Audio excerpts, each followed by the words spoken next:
राधे राधे। कुंज बिहारी श्री हरदास। आज हम सभी कार्तिक मास महात्म की संपूर्ण कथा के अंतर्गत 31वें एवं 32वें अध्याय की कथा का श्रवण करेंगे। आप सब अपना ध्यान बांके बिहारी जी महाराज के श्री चरणों में केंद्रित करें और कथा का आनंद लें। नमः कुंज बिहारिण्यै, नमः कुंज बिहारिणे, स्वामी श्री हरिदासाय गुरुणाम गुरुवे नमः। राधा मेरी स्वामिनी, मैं राधे जू को दास, जन्म जन्म मोहे दीजियो, श्री वृंदावन को वास। वृंदावन सो वन नहीं, नंदगांव सो गांव, बंसी बट सो बट नहीं, कृष्ण नाम सो नाम। बोलिए श्री बांके बिहारी लाल की जय। 31वां अध्याय। भगवान श्री कृष्णचंद्र जी महाराज ने कहा, पहले उज्जैन में एक महापापी और दुरात्मा धनेश्वर नामक ब्राह्मण रहता था। वह रस, चमड़ा और कंबल आदि का व्यापार करता था। वैश्यागामी था और मद्यपान आदि बुरे कर्म किया करता था। चूंकि वह दिन रात पाप में रत रहता था, इसलिए उस व्यापार के लिए वह नगर नगर घूमता था। वह एक दिन माहिष्यमतीपुरी में जा पहुंचा। माहिष्यमतीपुरी चूंकि राजा माहिष ने बसाई थी, इसलिए राजा के नाम पर विख्यात थी। नगरी के पास ही पाप नाशनी पुण्यकारिणी भगवती नर्मदा नदी बहती थी। उस नदी के किनारे देश देशांतर से आए हुए यात्री कार्तिक व्रत करने के लिए कुछ दिनों के लिए ठहरा करते थे। उन कार्तिक व्रत करने वाले प्राणियों को वहां रुका हुआ देखकर वह दुष्ट धनेश्वर भी इधर उधर व्यापार करता हुआ 1 महीने के लिए वहां पर रुक गया। अपने माल को बेचता हुआ वह नर्मदा नदी के तट पर घूमता हुआ ब्राह्मणों को देव पूजा में अक्सर लगा हुआ देखता था कि कोई तो पुराण पढ़ रहा है, कोई भजन गा रहा है, कोई कीर्तन कर रहा है और कोई ठाकुर जी के ध्यान में लीन है और कोई तुलसी की माला धारण किए हुए है। बस इसी तरह वह ठाकुर जी के भक्तों के बीच में रहा और वैष्णवों के दर्शन करता रहा, उनको स्पर्श करता रहा, उनसे वार्तालाप करता रहा और भगवान विष्णु के नाम स्मरण के पुण्य का अर्जित करता रहा। वह कार्तिक के व्रत की उद्यापन विधि तथा जागरण को भी देखता रहा।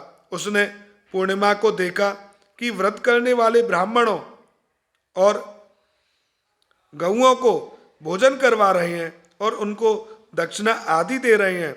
उसने नित्य प्रति भगवान शंकर की प्रसन्नता के लिए होती हुई दीपमाला भी देखी।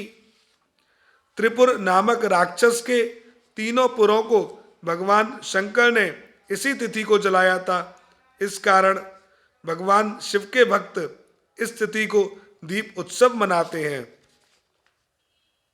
जो मनुष्य विष्णु भगवान में और शंकर जी में अंतर मानता है, उनका किया हुआ सारा पुण्य कर्म निष्फल हो जाता है। धनेश्वर वहां की पूजा विधि देखता हुआ इधर उधर घूम रहा था कि उसे एक काले सर्प ने काट लिया और वह भूमि पर गिर पड़ा। उसकी यह दशा देखकर वहां के दयालु भक्तों ने उसको चारों ओर से घेर लिया और उसके मुंह पर तुलसी दल से मिश्रित जल के छींटे देने लगे। और जब उसके प्राण निकले तो यम के दूत उसे बांधकर और कोड़ों से मारते हुए यमपुरी को ले गए। उसे देखकर चित्रगुप्त ने यम से कहा, इसने बाल्यकाल से लेकर आज तक सारे बुरे कर्म ही किए हैं। इसके जीवन में तो पुण्य लेश मात्र भी दिखाई नहीं देता। यदि मैं पूरा 1 वर्ष आपको सुनाता रहूं तो भी इसके पापों की सूची समाप्त नहीं होगी। यह महापापी है, अतः इसको एक कल्प एक घोर नरक में डालना चाहिए।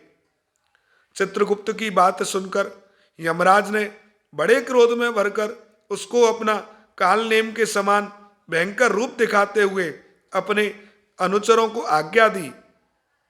उसने कहा, हे प्रेत सेनापतियों, इस दुष्ट मूर्ति को मुदगरों से मारते हुए कुंभी पाक नरक में फेंक दो। भगवान श्री कृष्णचंद्र जी महाराज ने कहा। यह सुनकर प्रेत सेनापति ने मुदगरों से उसका सिर तोड़ते हुए कुंभी पाक नरक में ले जाकर खौलते हुए तेल की कढ़ाई में छोड़ दिया।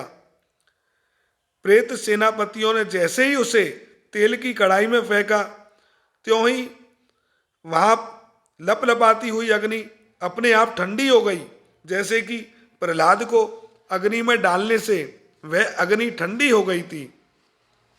यह विचित्र घटना देखकर प्रेत सेनापतियों ने यमराज के पास जाकर सारा वृतांत सुनाया। यमराज भी सारा हाल सुनकर आश्चर्यचकित रह गए और धनेश्वर को अपने पास बुलाकर स्थिति पर विचार करने लगे। उसी समय नारायण नारायण का कीर्तन करते हुए देवर्षि नारद जी भी वहां आ पहुंचे और यमराज से कहने लगे, हे अरुण नंदन यमराज, यह ब्राह्मण नरक में डाले जाने के योग्य नहीं है, क्योंकि इसने अंत समय में कुछ शुभ कर्म किए हैं जो कि नरक यातना को नष्ट करने वाले हैं।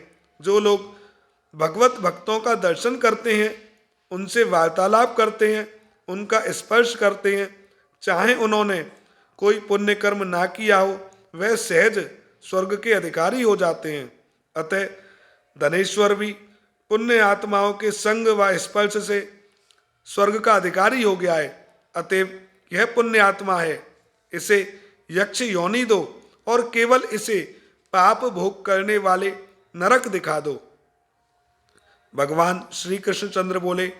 जब देवर्षि नारद ऐसा कहकर चले गए तो धनेश्वर को पुण्य आत्मा समझते हुए यमराज ने दूतों को उसे नरक दिखाने की आज्ञा दी। अब 32वां अध्याय।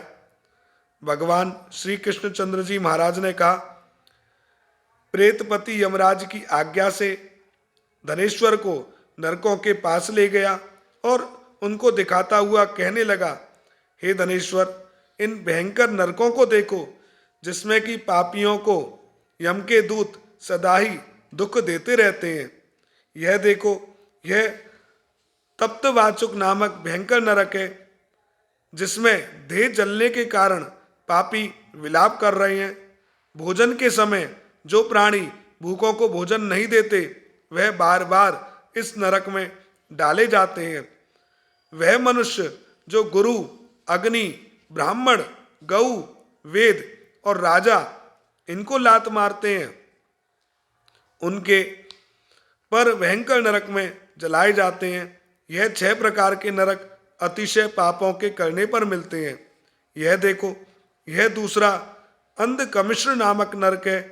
हे ब्राह्मण, सुई की भांति मुख वाले तमोत नामक कीड़े इन पापियों को काट रहे हैं। इस नरक में दूसरों का दिल दुखाने वाले पापी गिराए जाते हैं। अब यह तीसरा कृके नामक भयंकर नरक देखो। इस नरक में पापी आरे से चीरे जाते हैं। अब तुम यह चौथा नरक देखो, इसका नाम अर्गल है। इसमें पापी लोग जोर जोर से चिल्लाते हुए इधर उधर भाग रहे हैं। इधर नाना प्रकार की या सांपों, फिर यमदूत पापियों को चढ़ा रहे हैं। यह नरक भी वध आदि भेदों से 6 प्रकार का है। और यह देखो, कूटशाल्यली नामक 5वां नरक है, जिसमें कि समेटकर लाए अंगारों की भांति कष्ट देने वाले बड़े बड़े कांटे लगे हैं। यह भी यातना आदि के भेदों से 6 प्रकार का है। देखो, यह उल्वण नामक 6वां नरक है, जिसमें कि सिर नीचे करके पापियों को पकाया जाता है। जो लोग भक्ष्य अभक्ष्य का विचार नहीं करते, दूसरे की निंदा और चुगली करते हैं, उनको इस नरक में डाला जाता है। और यह देखो, 7वां कुंभी पाक नामक नरक है। यह बहुत भयंकर है। इसमें महापातकी लोगों को पकाया जाता है। इस नरक में हजारों वर्ष तक यातना भोगनी पड़ती है। यही रौरव नरक है। इच्छा रहित जो पाप किए हैं, वह सूखे और इच्छापूर्वक जो पाप किए जाते हैं वह पाप आर्ध कहलाते हैं। इस प्रकार शुष्क या आर्ध भेदों से यह पाप दो प्रकार के होते हैं। इसके अतिरिक्त और भी पृथक पृथक 84 प्रकार के पाप हैं। अपकीर्ण, जाति भ्रष्टकरण, उपाय, अतिपाप, महापाप आदि तरह के अनेक प्रकार के पाप कर्म होते हैं। जो जीव जैसा कर्म करता है वह इन सातों नरकों में अपने पाप कर्मों के अनुसार डाले जाते हैं।